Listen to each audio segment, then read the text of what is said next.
Hello.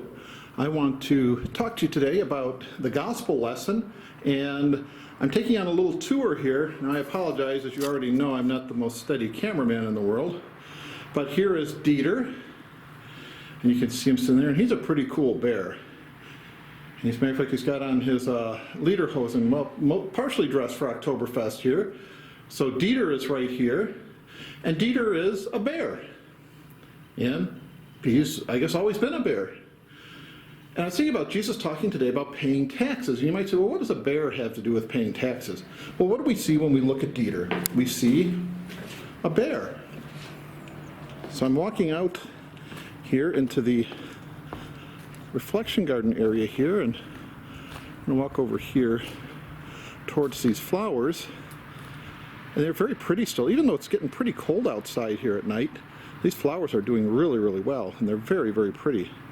And we're very thankful for the people who take care of these.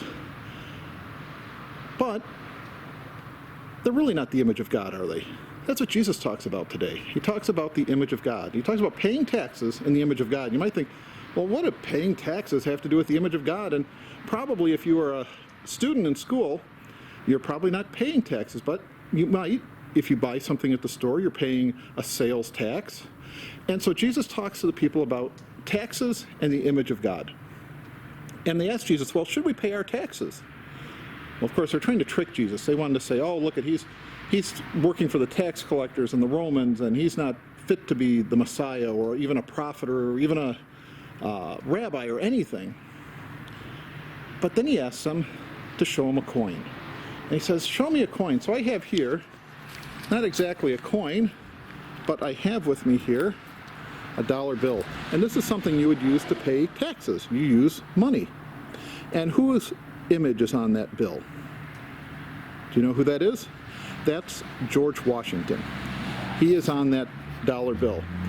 Now Jesus would say, well, if George Washington's picture's on it, then that must belong to George Washington, and so you should give it to him. And that's what he tells the people that are questioning him. He says, well, whose picture is on that coin that you use to pay the taxes? And we're going to go back into the church here.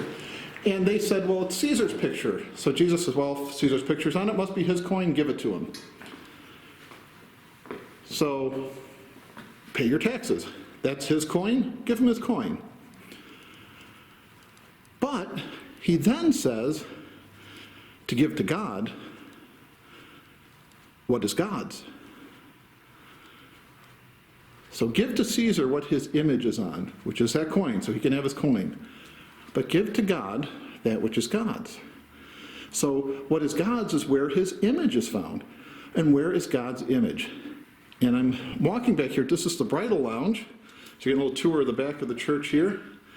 And I wanted to show you where you can find the image of God.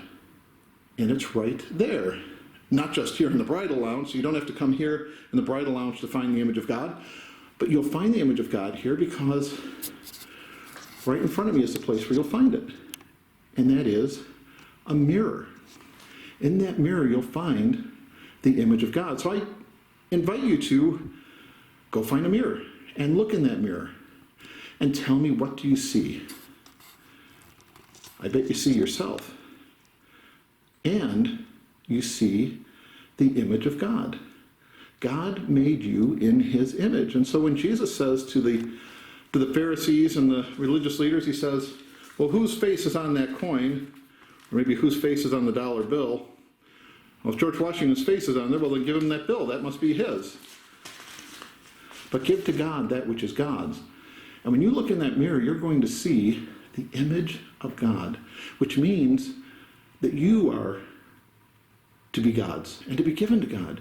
You are to give your life in service to God, in loving him, and then in loving him, in loving others, in caring for others the way that he has cared for you.